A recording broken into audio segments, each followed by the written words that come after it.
Alright, this is another freestyle video.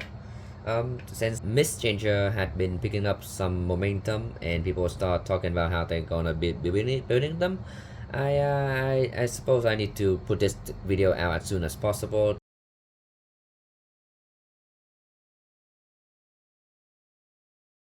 For what need to be changed, I note them down here, is what I have all the bug and all the problem with the Misschanger system that I have discovered over the past few months and a bit, just doing printing with them, not just ABS printing as it is doing now, but actually multi-material printing, so using all three of them with the tool head or combination of those three tool head. I'll get back to that. So, and for all that, the thing that I found out is, first and foremost, the biggest problem that I have discovered is the dock walkout. So you see, after many hours of printing, these dock is now very loose.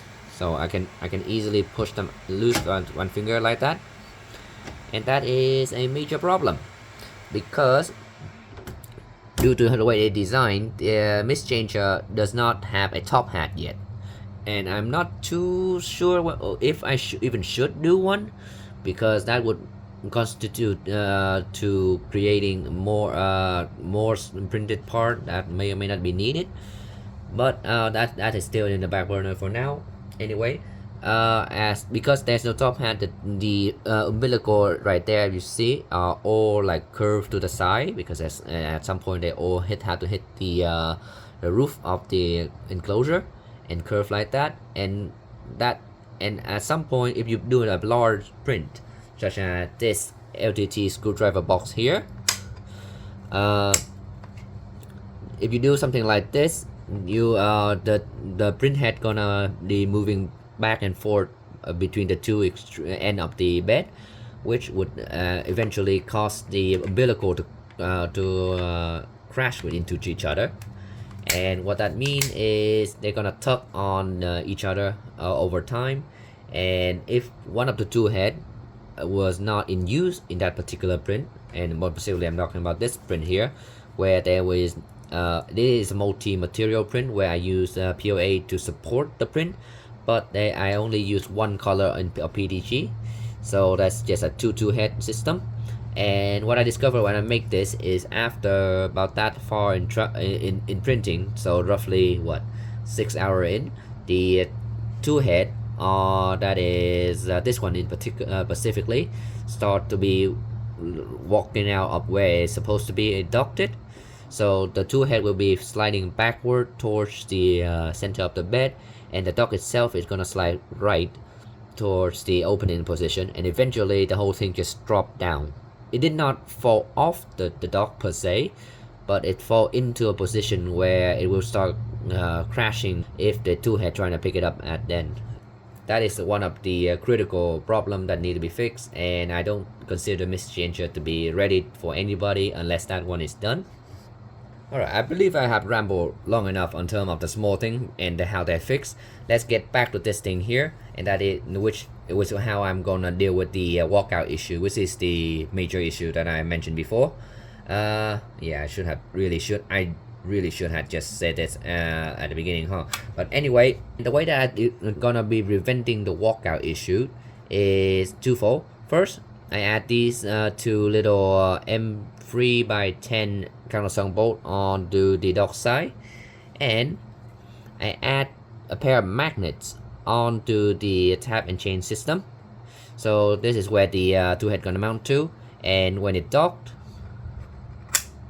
you can see there it's gonna stuck to each other with a bit more force, rather than relying on friction.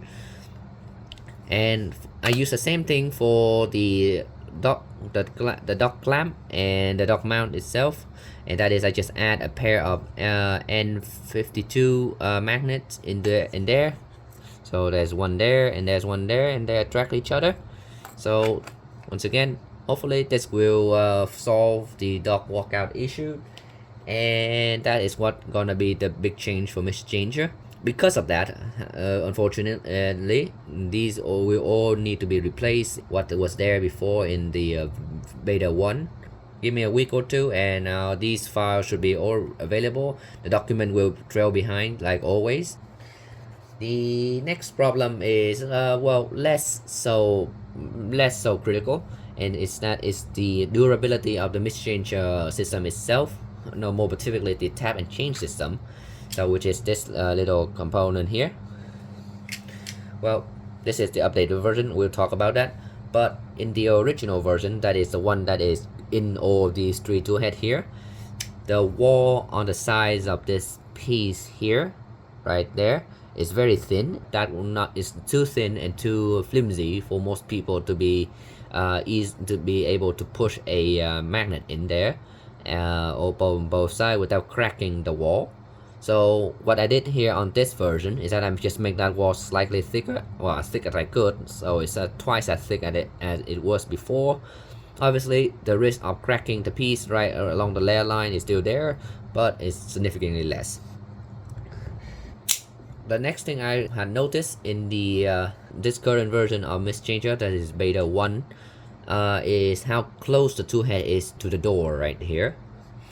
And well, technically it doesn't do anything wrong, and actually it still print fine. And in fact, one of the key thing that I discovered, as long as you're printing ABS, it works just fine.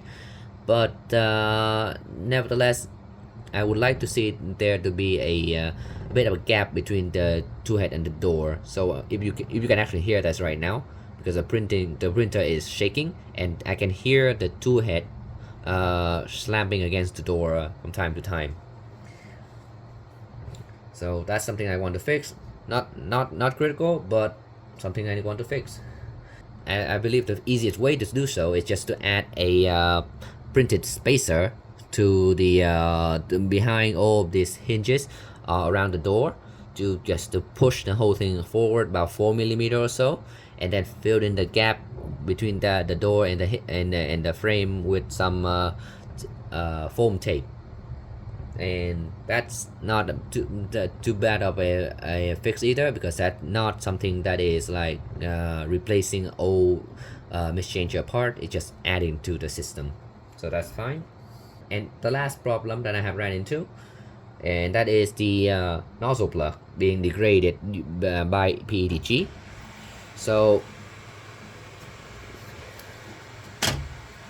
if anyone here remember, this little plug here was not doesn't look like this last time where I left off in the previous video, and that is there was just a sliver, a little thin sheet of this Teflon material that is lining the spring steel before.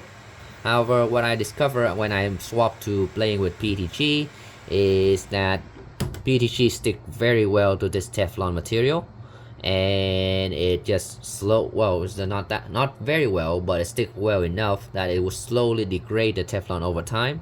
And to counter that, and to also add some pressure to the nozzle to prevent any oozing and such like that, I had add another layer of bacon liner, and this one is made out of silicone instead, and sticker material. It just wrap around the whole the original assembly, creating this little loop there.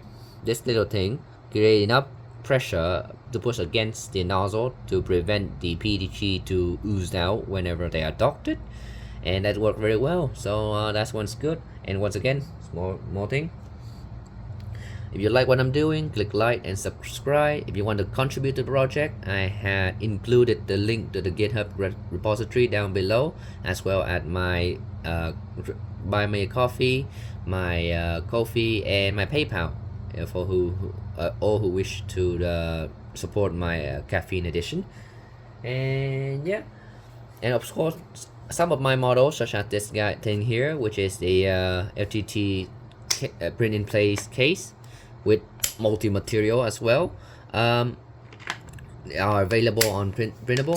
And if you happen to have a tool changer of any kind, this is one of the thing that you can put it through. Hope you gonna like it. Thank you.